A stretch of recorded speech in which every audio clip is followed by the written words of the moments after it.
അങ്ങനെ നമ്മൾ BIOS law എന്താണെന്ന് പറഞ്ഞു, അതിൻ്റെ സ്റ്റേറ്റ്മെൻറ്റ് പഠിച്ചു, അതിൻ്റെ കുറച്ച് ഫീച്ചേഴ്സും ഡിസ്കസ് ചെയ്തു.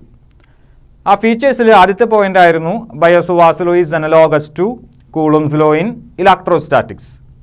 ഇലക്ട്രോസ്റ്റാറ്റിക്സിൽ കൂളംസ് ലോ ഉള്ളതുപോലെ മാഗ്നറ്റിസത്തിലുള്ള ഒരു ലോ ആണ് ബയോസ് ലോ. നമ്മൾ അവരൊന്ന് കമ്പയർ ചെയ്യാൻ പോവുകയാണ്. അതായത് ഈ രണ്ട് ലോസും തമ്മിലുള്ള സിമിലാരിറ്റീസും ഡിഫറൻസസും ഒന്ന് ഡിസ്കസ് ചെയ്യാനായിട്ട് പോവുകയാണ്. നോക്കാം നമുക്ക് Biot's law versus Coulomb's law. ആദ്യമായി നമ്മൾ ആ രണ്ട് ലോസും തമ്മിലുള്ള കുറച്ച് സിമിലാരിറ്റീസ് നോക്കാം. അതിന് മുമ്പായി രണ്ട് ഇക്വേഷൻസ് നമുക്കൊന്ന് ഓർത്തെടുക്കാം. ഇലക്ട്രോസ്റ്റാറ്റിക്സിലെ കൂളംസ് ലോ എന്തിനു വേണ്ടിയിട്ടായിരുന്നു നമ്മൾ കൂളംസ് ലോ ഉപയോഗിച്ചിരുന്നത്? സ്റ്റേഷനറി ആയിട്ടുള്ള രണ്ട് ചാർജുകൾ തമ്മിലുള്ള electrostatic force of attraction or repulsion, അതിൻ്റെ മാഗ്നിറ്റ്യൂഡ് കണ്ടുപിടിക്കുന്നതിന് വേണ്ടിയിട്ടായിരുന്നു നമ്മൾ കൂളംസ് ലോ ഉപയോഗിച്ചിരുന്നത്. ഇതായിരുന്നു ഇക്വേഷൻ എഫ് ഇ. എഫ് എന്ന് പറയാൻ കാരണം ഇലക്ട്രോസ്റ്റാറ്റിക് ഫോഴ്സ് ആയതുകൊണ്ടാണ്. F is equal to 1/4πε0 Q1 Q2 divided by r². ഇനി ബയോസ് ലോ എന്തിനായിരുന്നു?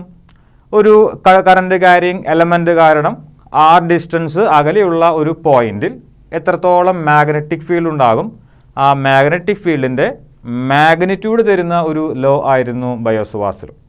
ഇക്വേഷൻ ഇതായിരുന്നു dB equal to μ0/4π I D L sine theta divided by r². ഇതിൽ നിങ്ങൾക്ക് ഐഡിയൽ സൈൻ തീറ്റയ്ക്ക് പകരം വേണമെങ്കിൽ I ക്രോസ് dl എന്ന് എഴുതാം. ഇക്വേഷൻ ഇങ്ങനെ മാറും, μ0/4π I cross dl divided by r². ഇതാണ് ഇലക്ട്രോസ്റ്റാറ്റിക് ഫോഴ്സ്, ഇതാണ് മാഗ്നറ്റിക് ഫീൽഡിൻ്റെ മാഗ്നിറ്റ്യൂഡ്. ഇനി എന്തൊക്കെയാണ് ഇവർ തമ്മിലുള്ള സിമിലാരിറ്റീസ്? ബയോസ് ലോയും കൂളംസ് ലോയും തമ്മിലുള്ള സിമിലാരിറ്റീസ് എന്തൊക്കെയാണ്? ആദ്യമായി both laws obey inverse square law. വളരെ എളുപ്പത്തിൽ നിങ്ങൾക്ക് മനസ്സിലാക്കാൻ സാധിക്കും. നോക്കുക, ഇലക്ട്രോസ്റ്റാറ്റിക് ഫോഴ്സിൽ, അതായത് കൂളംസ് ലോയിൽ ഒരു ഡിവൈഡഡ് ബൈ r² ഉണ്ട്. മാഗ്നറ്റിക് ഫീൽഡിൻ്റെ മാഗ്നിറ്റ്യൂഡ് തരുന്ന ബയോസ് ലോയിലും ഒരു ഡിവൈഡഡ് ബൈ r² ഉണ്ട്. അതായത് രണ്ട് ലോസും, കൂളംസ് ലോയും ബയോസ് ലോയും എന്ത് ഒബേ ചെയ്യുന്നുണ്ട്? ഇൻവേഴ്സ് സ്ക്വയർ ലോ ഒബേ ചെയ്യുന്നുണ്ട്. സ്ക്വയർ എന്ന് പറഞ്ഞു കഴിഞ്ഞാൽ r²നെയാണ് അവിടെ സ്ക്വയർ എന്ന് ഉദ്ദേശിക്കുന്നത്. അത് ഇൻവേഴ്സ്ലി പ്രൊപ്പോർഷണൽ ആണ്. അതുകൊണ്ടാണ് രണ്ട് ലോയിലും ഇലക്ട്രോസ്റ്റാറ്റിക് ഫോഴ്സും അതുപോലെ തന്നെ മാഗ്നറ്റിക് ഫീൽഡും square of the distance, inversely proportional to square of the distance. അതുകൊണ്ട് രണ്ട് ലോയും ഇൻവേഴ്സ് സ്ക്വയർ ലോ ഒബേ ചെയ്യുന്നുണ്ട്. ഇതാണ് ഒന്നാമത്തെ സിമിലാരിറ്റി. ഇനി രണ്ടാമത്തെ പോയിന്റ് നോക്കാം. Electric field in Coulomb's law, magnetic field in Biot's law, both are long range fields. Coulomb's law നമുക്ക് തരുന്നത് ഫോഴ്സ് ആണെങ്കിലും രണ്ട് സ്റ്റേഷനറി ചാർജുകളാണ്. ആ സ്റ്റേഷനറി ചാർജുകൾക്ക് ചുറ്റും ഇലക്ട്രിക് ഫീൽഡ് ഉണ്ടാവും. അതായത് കൂളംസ് ലോ എന്ന് പറയുന്നത് ഇലക്ട്രോസ്റ്റാറ്റിക്സ് എന്ന് പറയുന്ന ബ്രാഞ്ചിൻ്റെ കീഴിൽ വരുന്ന ഒരു ഫോഴ്സാണ്. ഇലക്ട്രോസ്റ്റാറ്റിക്സ് എന്ന് പറയുന്ന ബ്രാഞ്ചിൻ്റെ കീഴിൽ നമ്മൾ പ്രധാനമായിട്ടും ഡിസ്കസ് ചെയ്യുന്ന പോയിന്റുകളിൽ ഒന്നാണ് ഇലക്ട്രിക് ഫീൽഡ് അല്ലെങ്കിൽ ഇലക്ട്രിക് ഫീൽഡ് ഇൻറ്റൻസിറ്റി. അത് ലോങ് റേഞ്ച് ഫീൽഡാണ്. അതൊരിക്കലും ചെറിയൊരു ഡിസ്റ്റൻസ് കഴിഞ്ഞ് കഴിഞ്ഞാൽ സീറോ ആവുകയില്ല. Electric field due to a positive charge അല്ലെങ്കിൽ electric field due to a negative charge, അത് ഒരു പോയിന്റിൽ നിന്ന് തുടങ്ങിക്കഴിഞ്ഞാൽ അത് സീറോ ആകുന്നത് ഇൻഫിനിറ്റിയിലാണ്. വളരെ ലോങ് റേഞ്ച് ആയിട്ടുള്ള ഒരു ഫീൽഡാണ് ഇലക്ട്രിക് ഫീൽഡ്. ഓക്കെ, ഇനി മാഗ്നറ്റിക് ഫീൽഡും അങ്ങനെ തന്നെയാണ്. മാഗ്നറ്റിക് ഫീൽഡ്, ഇപ്പോൾ നമ്മളിവിടെ ഒരു മാഗ്നറ്റ് വെച്ചിട്ടുണ്ടെങ്കിൽ അതിന് ചുറ്റുമുള്ള മാഗ്നറ്റിക് ഫീൽഡ് കുറഞ്ഞു വരും എന്നുള്ളത് സത്യമാണ്.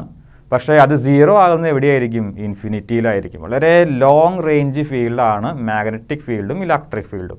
കൂളംസ് ലോ എന്ന് പറയുന്നത് ഇലക്ട്രോസ്റ്റാറ്റിക്സിൻ്റെ കീഴിലുള്ള ഒരു ലോ ആണ്.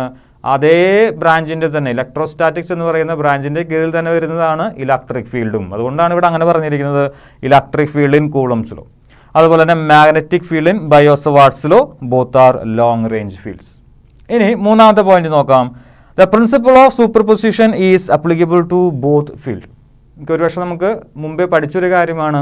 ഇലക്ട്രിക് ഫീൽഡ്, കൂളംസ് ലോയിലെ ഇലക്ട്രിക് ഫീൽഡും ബയോസ് ലോയിലെ മാഗ്നറ്റിക് ഫീൽഡും നമുക്ക് വേണമെങ്കിൽ സൂപ്പർ പൊസിഷൻ പ്രിൻസിപ്പിൾ അപ്ലൈ ചെയ്യാനായിട്ട് സാധിക്കും. നമ്മളൊരു പോയിന്റ് എടുക്കുന്നു, ആ പോയിന്റിൽ ഒന്നിലധികം ഇലക്ട്രിക് ഫീൽഡുകൾ ആക്ട് ചെയ്യുന്നുണ്ടെങ്കിൽ ടോട്ടൽ ഇലക്ട്രിക് ഫീൽഡ് കണ്ടുപിടിക്കാനായി എന്ത് ചെയ്താൽ മതി? എല്ലാ ഇലക്ട്രിക് ഫീൽഡുകളെയും നമ്മൾ ആഡ് ചെയ്താൽ മതി. ഇനി ഒരു പോയിന്റിൽ ഒന്നിലധികം മാഗ്നറ്റിക് ഫീൽഡുകൾ ആക്ട് ചെയ്യുന്നുണ്ടെങ്കിലോ? വീണ്ടും നേരത്തെ പറഞ്ഞ കാര്യം തന്നെ നമുക്കിവിടെ ഉപയോഗിക്കാം. ഒന്നിലധികം മാഗ്നറ്റിക് ഫീൽഡുകൾ ആക്ട് ചെയ്യുന്നുണ്ടെങ്കിൽ ടോട്ടൽ മാഗ്നറ്റിക് ഫീൽഡ് കണ്ടെത്താനായി എന്ത് ചെയ്താൽ മതി? എല്ലാ മാഗ്നറ്റിക് ഫീൽഡുകളെയും നമ്മൾ ആഡ് ചെയ്താൽ മതി. അതാണ് ശരിക്കും superposition principle. Electric field നമുക്ക് സൂപ്പർ പൊസിഷൻ പ്രിൻസിപ്പിൾ അപ്ലൈ ചെയ്യാനായിട്ട് സാധിക്കും. മാഗ്നറ്റിക് ഫീൽഡിലും സൂപ്പർ പൊസിഷൻ പ്രിൻസിപ്പിൾ നമുക്ക് അപ്ലൈ ചെയ്യാനായിട്ട് സാധിക്കും. ഇതാണ് നമ്മുടെ മൂന്നാമത്തെ point. The principle of superposition is applicable to both fields.